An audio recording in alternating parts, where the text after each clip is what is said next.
present in this hall. And I must recount some of the names to pay my respect to them, people who have admired and I have admired and held them at great esteem. Professor G.L. Jain, sir.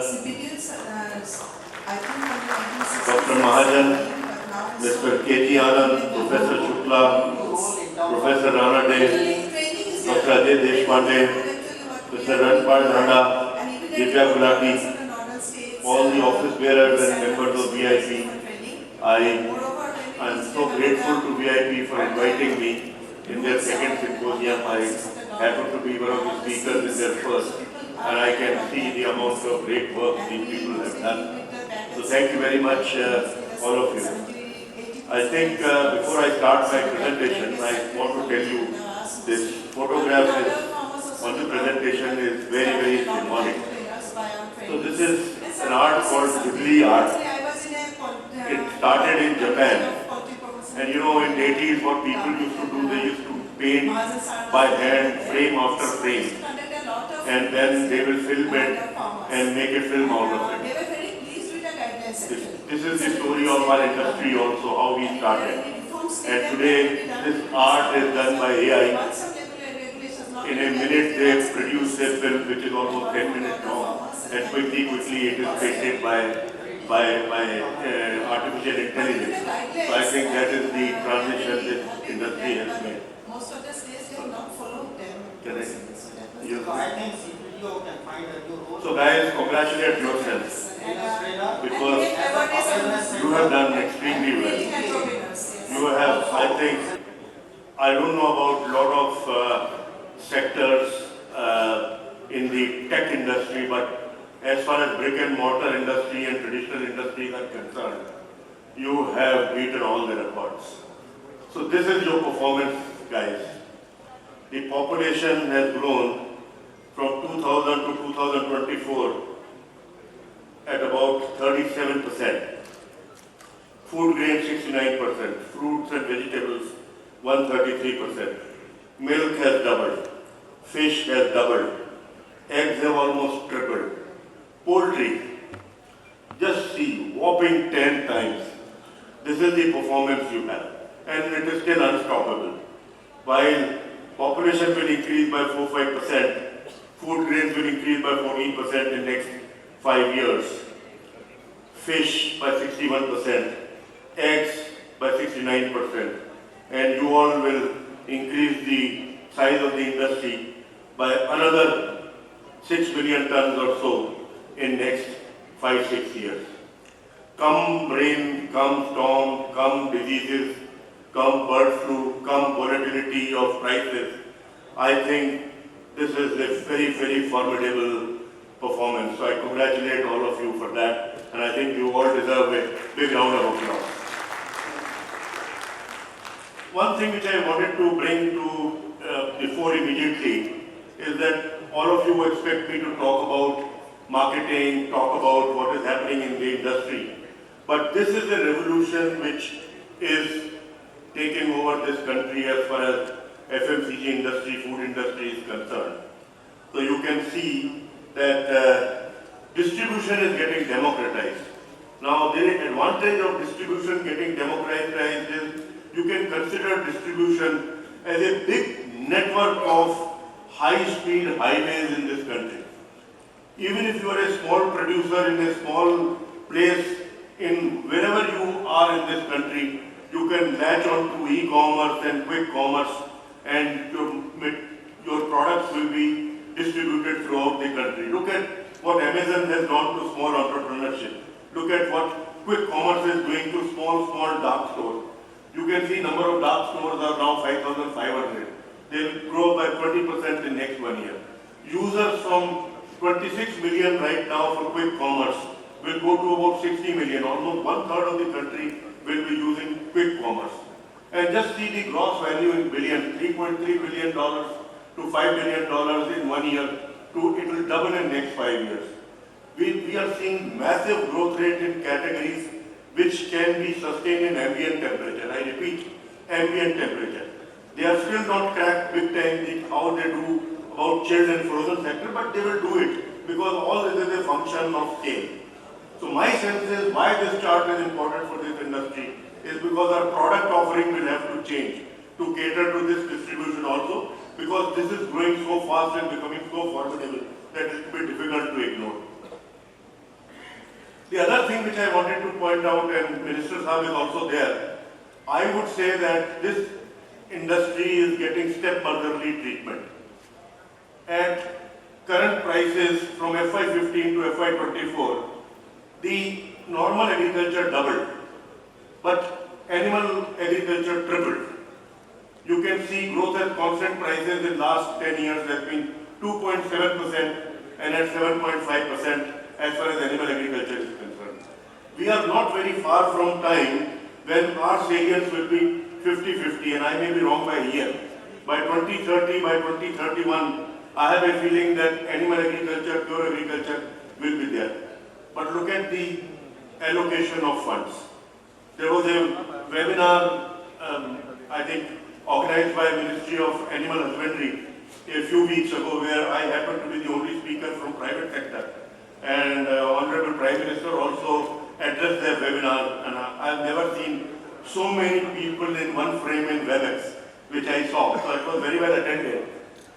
Look at how much these people will get for the kind of growth they are delivering. 1.27 lakh crores is the budget for Ministry of Agriculture. 1.9 lakh crore Department of Fertilizer.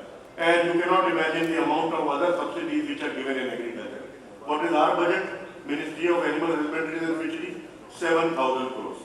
In 7,000 crores, we will deliver close to about 5 lakh or 6 lakh crores of gross value addition in next 5 years. So this is 7,000 crores a year, that is what I'm saying. So I'm saying that this disparity is also there, which needs to be corrected, and that is also hurting us. Because of this disparity, it is hurting us in areas which I'm going to talk about later. We are a great industry, we don't use fertile land, our cash cycles are very, very good. Pure agriculture farmer gets paid twice or thrice, we get paid 12, 15 times. When you have to double farmer income, you can't double farmer income without animal agriculture. When the program was conceptualized, we were nowhere in the scene. Now it cannot be conceptualized without us. That has been our performance, and that has been the great performance of this sector. I need to thank you. I must tell you that I'm saying people who know almost 36 years in the industry, almost 25 years very actively participating with the government, right from GP imports, etc. So one of our big demands was a separate ministry, because we were fed up of step-motherly treatment of Ministry of Agriculture. And I'm extremely glad to say that the kind of cooperation we have seen, and all of you would agree, between the central government and the industry is unprecedented. Some of these schemes have been extremely good. So these are one of the fantastic schemes. All of us know the kind of infrastructure which has been added in the Animal Husbandry Infrastructure Development Fund. I must tell you, whatever the amendments were also needed were done in a jiffy by the government, and you can see the kind of processing capacity which has been added in different areas of our industry. National Program on Dairy Development, fantastic performance here also. National Livestock Mission, this also has given great results. Unfortunately, all this is focused towards dairy. One of the other landmark things which has happened is Kisan Credit Card. The loan limit has been increased from 3 to 5 lakhs, you can see. The amount under operative KCC accounts from 4.2 lakh to 10 lakh crores. I think this is a awesome amount of money for any capital formation in this industry. Almost 3,000 crores have been sanctioned to fish farmers, 45 lakh applications have been there. So several sectors in animal husbandry have been benefited, and the schemes are likely to continue. Almost 30,000 crores is already sanctioned for future, and this is likely to continue for at least 5 to 10 years till this sector continues to deliver the results it is delivering. I must say that one of the schemes which I have not mentioned here is the Pradhan Mantri Matsya Sampada Yojana. I have watched so many schemes, and probably who watch government schemes will realize that I have never seen a more successful scheme than that scheme. Indian exports of aqua are 60,000 crores. I have no doubt that in 2 to 3 years that number will reach about 1 lakh crores. In spite of tariffs, in spite of everything, this is the kind of breathtaking growth that sector is happening. You all know that North India was not known for fish production. It is becoming the biggest hub for inland fisheries now, with UP leading the charge everywhere. Department is also looking at three-pronged strategy. One of the great things I hope the government, central government people were there and some of the policy makers were there, because this is one area where probably we are still scratching the surface. We want to say three-pronged process, strict biosecurity, mandatory registration and strengthening surveillance. We have already allowed some local permitted use of HPI vaccine, which is now commercially available, and assessment to determine feasibility for HPI vaccine is also being done. But it is so far so little. I think this requires much more focus, much more, I would say, urgency, which in my future charts I'll talk about. This is one of the biggest challenges we have. So again, I'm great, I would say, I'm son of a bureaucrat. I spent my schooling and life in government colonies, R.K. Puram and Motibag. I know how bureaucracy works. My dad worked in central government for 33 years. So two things which I learned in dealing with government is patience and perseverance. So I think I learned it, and I think it will pay off. We should not stop our effort. We should continue to harp on. And I'm telling you that the government has repository of everything we say. At the right time, they will call you and say that 2 years later you talked about this, talk more about this. So please continue your efforts. Please continue to keep on educating the government and persevering what is needed. So this has been our performance in outbreaks. World Organization of Animal Health data is there. Look at the number of outbreaks in 2025. And the issue is that this problem is not going to die. This problem is here to stay. And we know every year, last 4-5 months, you know the amount of losses we have suffered. So I think that whatever we are doing in as far as disease, particularly HPI is there, is not enough. And more concentrated, more, I would say, scientific approach is needed. I don't want to talk about in detail. There are so many veterinarians, and all of you know what is the solution. All of you know what we need to do as a country, government as well as private sector. But without government sponsorship, without government support, this cannot be done. But this is the, can you imagine in a 3 lakh crore industry, we drop 50 to 20,000 crores every year to this. And we have to also give up the hypocrisy of we will not allow this vaccine, not allow that vaccine. I think several people have shown to the government also, and I also had a glimpse of all these vaccines which are coming in from different countries. So we don't even know what all strains are being vaccinated upon. So we are, by ignoring it and by not acknowledging it, we are creating a much bigger problem by allowing influx of unknown strains also. So I think this is something which we need to work on.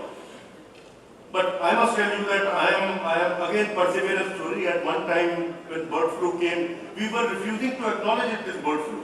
So at least now, a decade later, we are now saying that we are okay, yes, we have bird flu.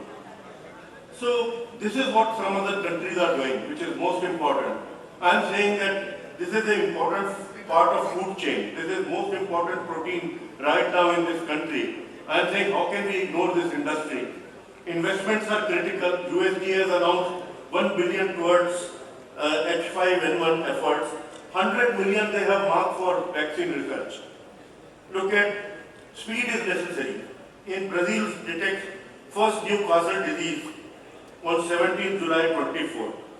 2nd August 24, Brazil ends Newcastle disease outbreak in one of the states, paving way for poultry exports. Brazil is totally dependent on export. Look at the speed at the government, private sector and agencies move. Prevention is better than cure. Of course, Europe is very protected because of their laws and they do not allow anything to come easily. And Thailand is one example. There is an article I have which will tell you how Thailand has taken care of bird flu and become a poultry giant. I was there in 2006 when poultry outbreak was there in Thailand. And people thought that industry will finish in Thailand. and the kind of effort the government and the private sector made, new complexes, got rid of backyard poultry. We still discuss backyard poultry as policy. In Thailand, they eliminated it almost 15 years ago. No backyard poultry because this is the biggest problem of disease. So I'm saying that today in Thailand, people pray that Brazil should not get bird flu. You know why? Because they say Brazil dominates the raw chicken, where they make 2% margin. We want to dominate the cooked chicken, where we make 20% margin. So point is, this is the transformation that industry has done and we can learn from it. The other thing I think is tariffs. This is something very important, we can't ignore it. The tariffs have to play out fully. I personally feel that it may have a silver lining. Our big problem is import of chicken legs. Big problem will be import of corn and soya, which is GM corn and soya. We cannot take umbrage that we will not import GM because we have already imported GM earlier. So 1.2 million tons of soya meal has come and we have still not grown horns. Isn't it? So some way our argument on GM will fall flat in time to come. I have a feeling that I think these tariff barriers once removed will make us more competitive. The only thing is that our government has to do reciprocal actions. Reciprocal action, if you allow outside chicken, you allow us to buy cheap corn and soya. Now, point is that there is a double-edged sword, that what will happen to our farmers. So definitely, this is the opportunity that you have to allow GM maize production to come into India. Now, I want to show you the difference between the tonnage. Today we produce 3.5 tons per hectare. You can double the production with GM corn. You can double the production of soya with GM corn, and all this can happen in very short time. We have seen in cotton how it changes and how the productivity changes very quickly. So I think that is the solution. This food and feed and fuel conundrum will be the next debate. We all know corn is short, all of us have made a representation. The long-term solution here is productivity improvement significantly, which will happen only with genetically modified.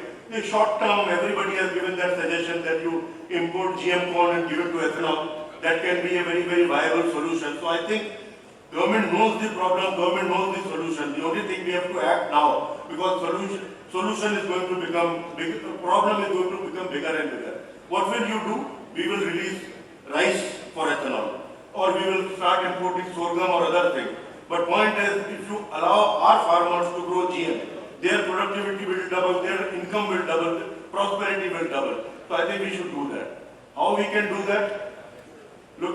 I looked at the Brazilian example. Brazil in 1995 set up a National Technical Biosafety Commission in 1995 to evaluate GM. Most scientific, I think, the people in scientific community will be able to understand more because everything is on the website on how they went about doing it. First approval in 2005. The variety came in 2007. Brazil improvement in yield 70% over last 15 years. They have number one in poultry exports, number one in beef export.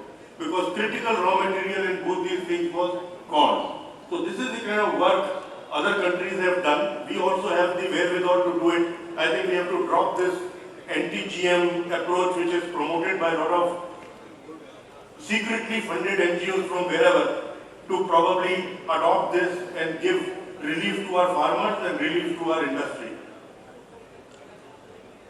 I always keep on saying that the problem of this sector is perception.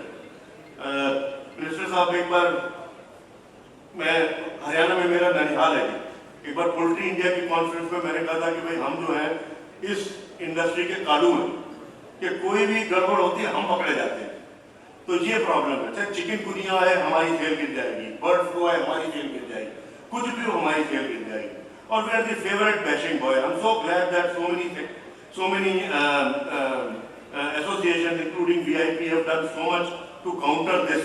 But these are piecemeal efforts. We need a much bigger strategy to change the perception of the industry and to counter people both in PR as well as legally. So people should not be able to publish anything against us because they should know this industry is going to take them to court.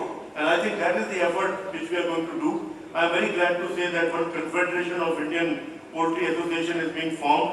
I am thankful to the promoters to include me in that. And I think one of the things for that association will be to collect everybody to make it a repository of information, repository of representation to the government because collective strength is very important. And the second thing is all our efforts can be channelized. You can continue to do whatever you want, but we can definitely make sure that there is a lot of cross-learning, lot of value addition to whatever each one of us is doing. PR, you have seen, it is free advertising and how people have gained from it. Neck is one of the great examples how egg production revolutionized, egg consumption revolutionized. But I think mutual fund industry is one of the greatest PR, you can say. At one time, about 10 years ago, our stock markets were dependent on FIIs. No longer. Nobody is bothered about FII. When the market went down, what people were saying कि अभी 1 रुपए का जो सामान है ये 5 रुपए में आके लेंगे. Because domestic institutions were so strong. Assets under management in 2018, 23 lakh crores. Asset under management, 65 lakh crores is just tripled in 7 years. I think this is unprecedented for any capital markets in any country. So I think we need to have an integrated approach. This is an old chart I presented last year also. I think industry-government collaboration is very critical, and I give a big tick mark on that because I don't think that on collaboration we have any problem. We collaborate very well with the industry. Consumer engagement, all of us are doing. We want to make it sharper and smarter. And industry-academia partnership because there is a huge amount of about positive things about nutrition which our industry provides. I'm not talking about poultry now, but I'm talking about all animal agriculture. I think this needs to be conveyed. You are the best people to talk about it to human doctors, health ministry, etc. to be able to bust myths, and I think that will be very, very critical to do. Yeah. Sustainability, we don't talk too much about it, but this will be very important. We will have to put profits and planet together. You cannot keep profits and ignore the planet anymore. I think the government will become very, very strict on that. They are beginning to that. You must have heard antibiotic, etc., etc. Apart from that, the consumer is becoming very, very, I would say, active and very, very conscious about the fact that what is good for the environment, etc., is good for consumption. So, because you can see that when I looked at sustainability, including us, I could not see any big names to be put here. These are all startups. We are working in niches. We are doing all this, but I think slowly we will have to adopt it. We can't ignore it any longer. Plus, talent is the last thing. I think lesser said the better. You know the talent is changing, and I must tell you that as more and more digital comes in, as more and more automation comes in, I am very sure that we will need more engineers than doctors in this industry. And I will tell you why this is likely to happen, because the focus on prevention will become more and more, and machines can do it very well. And I was in Germany once in an auto plant, and best thing about robotics is that it does not get tired. It does not go for a coffee break or a cigarette break. It does not have family issues, so no emotional issues. It does not take leave, and it does not go on strike.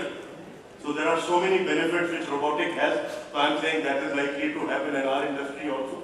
So you will have talent skill requirement, but the future skill requirement will shift toward high tech. You will engage with customers.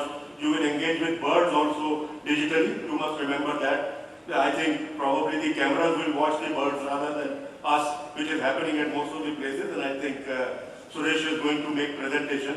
One great thing about this symposium is that whatever I have talked about, you will hear more of it in greater depth in more charts to come. What can you do? So let me tell you, you may not like this, but I must tell you this. I think in 2011 or 12, we were partners with Tyson, so they took me to a trip in US. And sir, what was most important was that they took me to two complexes of commercial broilers, 1 million each, no veterinarians. So they said that, I said, this was a 65-year-old guy who started working on poultry farms at the age of 18 and 19. This is how a lot of American companies have people doing the same thing again and again. He said that we need veterinarians when the bird dies. Because वो खोल के देखेगा कि क्या हो रहा है उसके अंदर क्या है. Our big effort is not to allow the bird to die. So the poultry management is very, very critical. I think that is what is the mantra for this industry. And I'll tell you, automation and digitalization will help in big way. I think biosecurity is the need of the hour. You should enforce that. Management practices, because farmers listen to you, just like human doctors. For their birds, you are the god. So whatever you preach, whatever you tell will be accepted. So this is one thing. Other thing I must tell you is that skill set is changing. So I think that is one area where I would say new technology, new disease solutions, etc.